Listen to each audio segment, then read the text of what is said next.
Kerinduan Segala Zaman oleh Ellen G. White. Bab 4. Bagimu seorang juru selamat. Raja kemuliaan sangat merendahkan diri untuk menjelma menjadi manusia. Sungguh kasar dan buruk keadaan sekitarnya di bumi ini.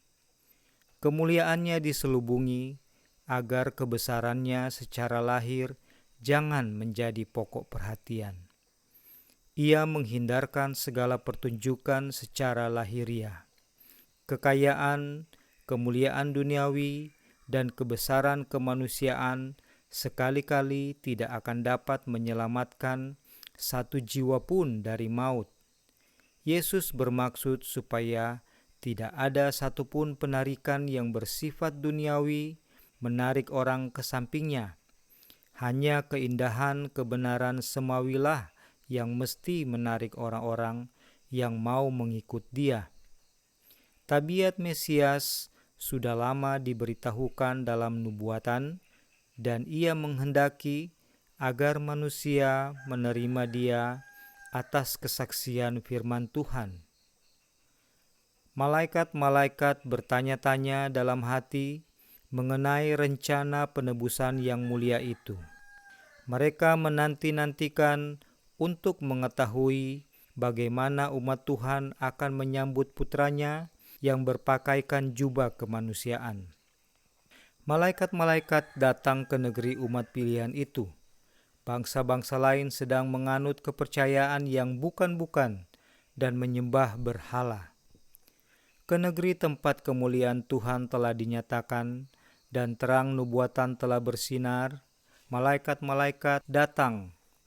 Mereka datang tanpa dilihat oleh Yerusalem, oleh para penafsir Alkitab yang telah ditentukan dan para pekerja dalam rumah Tuhan. Kepada Imam Sakaria, sementara ia melayani di depan mezbah, dekatnya kedatangan Kristus telah diberitahukan. Sang pelopor sudah lahir, pekerjaannya diperkuat oleh mujizat dan nubuatan. Berita tentang kelahirannya dan arti tugasnya yang indah itu telah tersiar kemana-mana.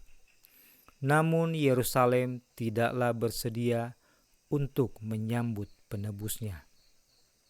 Dengan sangat heran, utusan-utusan semawi itu melihat sikap masa bodoh bangsa yang telah dipanggil Tuhan itu untuk menyampaikan terang suci ke dunia ini. Bangsa Yahudi telah dipelihara sebagai suatu saksi bahwa Kristus harus lahir dari keturunan Abraham dan Daud. Namun mereka tidak tahu bahwa kedatangannya kini sudah dekat. Di dalam bait suci, korban-korban pagi dan petang setiap hari menunjuk kepada anak domba Bapa. Namun, bahkan di sini pun tiada persiapan untuk menyambut Dia. Imam-imam dan guru-guru bangsa itu tidak tahu bahwa peristiwa terbesar segala zaman sudah hampir terjadi. Mereka senantiasa mengulangi doa mereka yang tidak mengandung arti serta menyelenggarakan segala acara perbaktian agar dilihat orang, akan tetapi dalam perjuangan mereka memburu kekayaan dan kemuliaan duniawi, mereka tidak bersedia untuk pernyataan Mesias. Sikap masa bodoh serupa itu sudah merajalela di seluruh negeri Israel. Hati yang mementingkan diri dan yang dipenuhi dengan keinginan duniawi tidak dapat lagi digetarkan oleh sukacita yang mengharukan segenap surga. Hanya sedikit orang yang rindu hendak melihat yang tidak kelihatan itu. Kepada mereka inilah duta surga diutus. Malaikat-malaikat menyertai Yusuf dan Maria dalam perjalanan dari rumah mereka di Nazaret ke kota Daud. Titah kerajaan Romawi untuk pendaftaran rakyat jajahannya yang maha luas itu sudah tersebar luas hingga kepada penduduk yang menghuni bukit-bukit Galilea. Sebagaimana pada zaman purbakala, Koresh dinubuatkan menjadi raja untuk bersemayam di atas tahta kerajaan dunia supaya ia dapat memerdekakan umat Tuhan. Demikian juga Kaisar Agustus dijadikan alat untuk melaksanakan maksud Tuhan dalam membawa Ibu Yesus kembali ke Betlehem.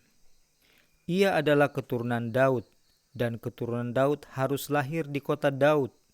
Dari Betlehem, kata Nabi Mika, akan bangkit bagiku, akan memerintah Israel, yang permulaannya sudah sejak purbakala, sejak dahulu kala. Mika 5 ayat 1. Tetapi di kota di mana mereka menjadi keturunan raja, Yusuf dan Maria tidak dikenal dan dihormati. Dalam keadaan penat dan tidak mendapat tempat menginap, mereka menyusuri jalan kota yang sempit dari ujung ke ujung, dari pintu gerbang kota sampai ke ujung sebelah timur kota, dengan sia-sia belaka mencari tempat beristirahat malam itu.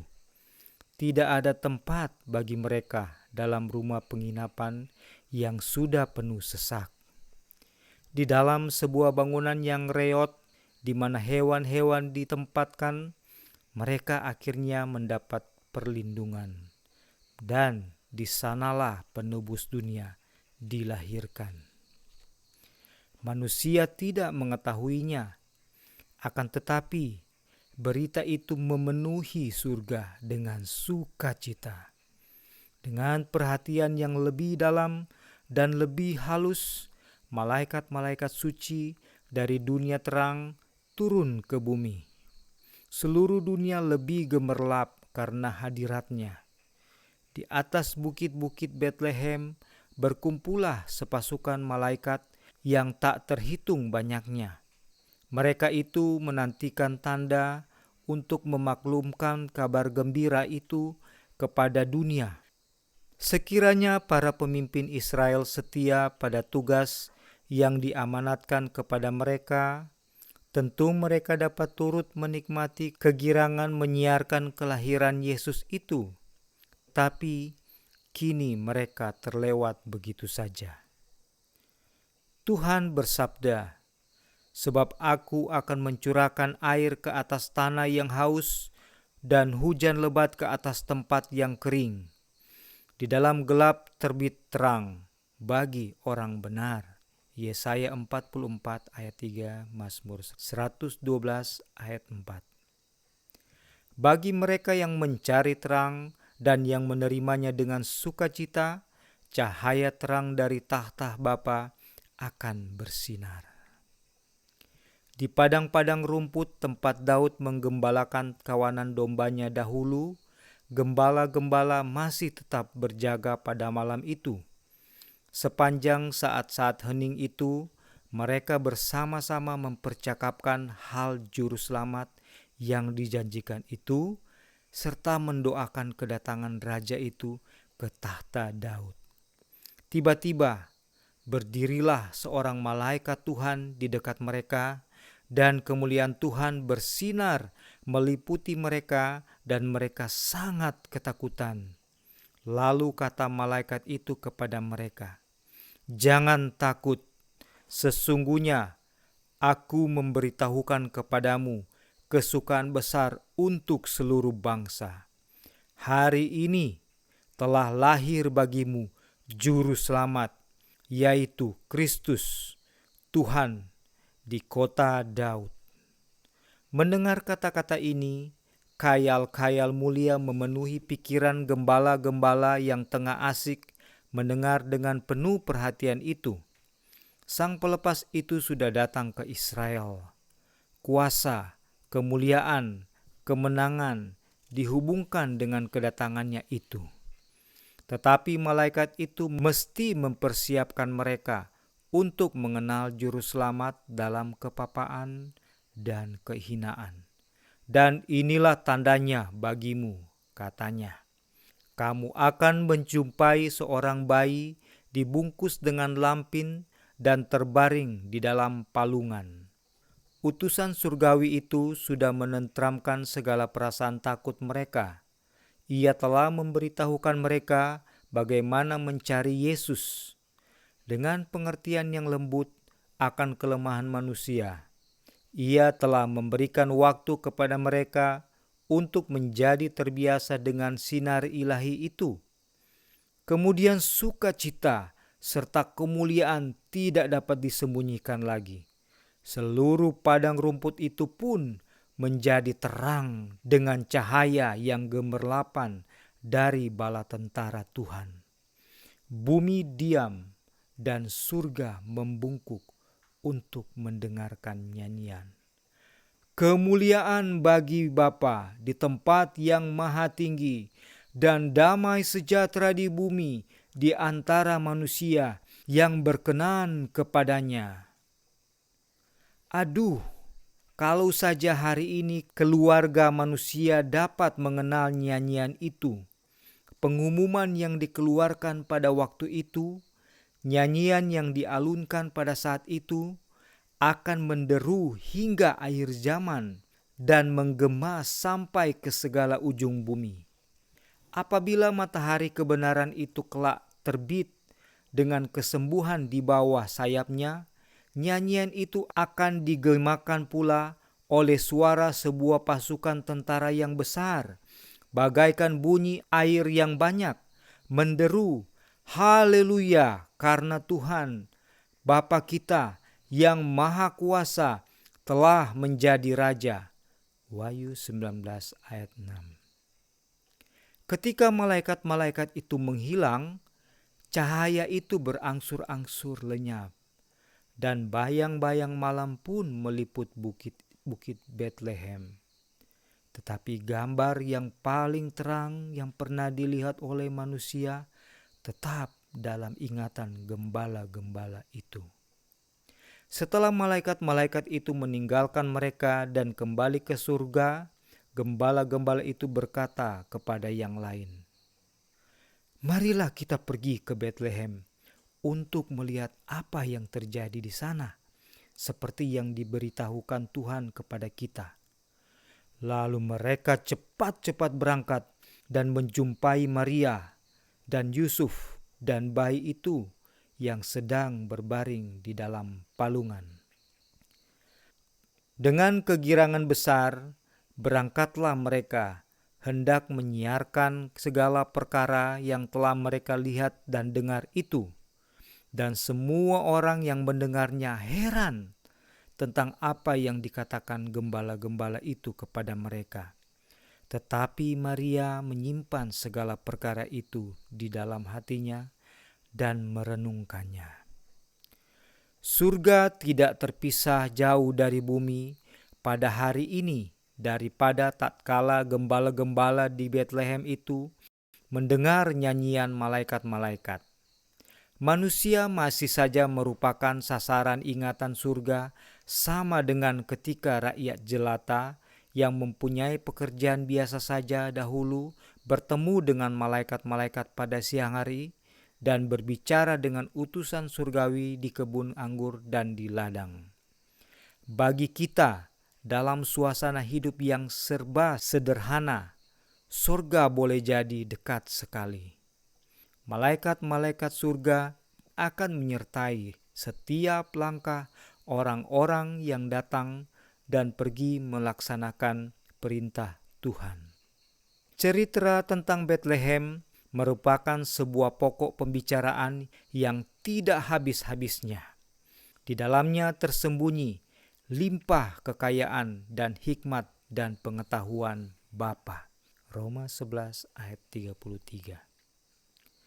Kita merasa kagum akan pengorbanan juru selamat dalam menukarkan tahta surga dengan palungan dan persekutuan malaikat-malaikat yang senantiasa berhikmat dengan binatang di kandang. Kesombongan manusia dan rasa kecukupannya tercela di hadapan hadiratnya. Namun ini baru permulaan pengabdiannya yang ajaib itu. Sungguh merupakan suatu kehinaan yang tidak terhingga bagi anak Bapa untuk mengambil sifat-sifat manusia.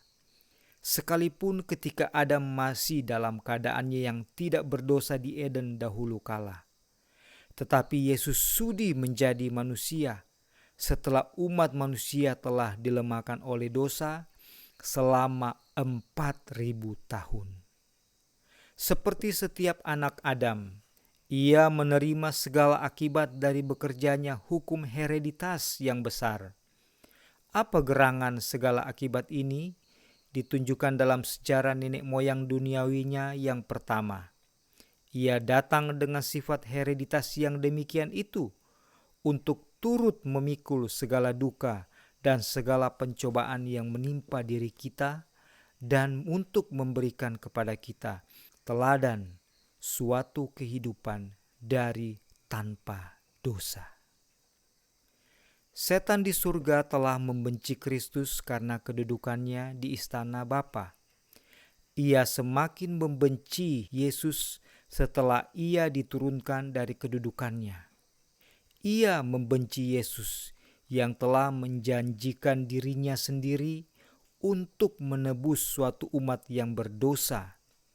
Namun ke dalam dunia ini, di mana setan mengaku berkerajaan, Bapa mengizinkan anaknya datang, seorang bayi yang tidak berdaya, yang tidak luput dari kelemahan manusia.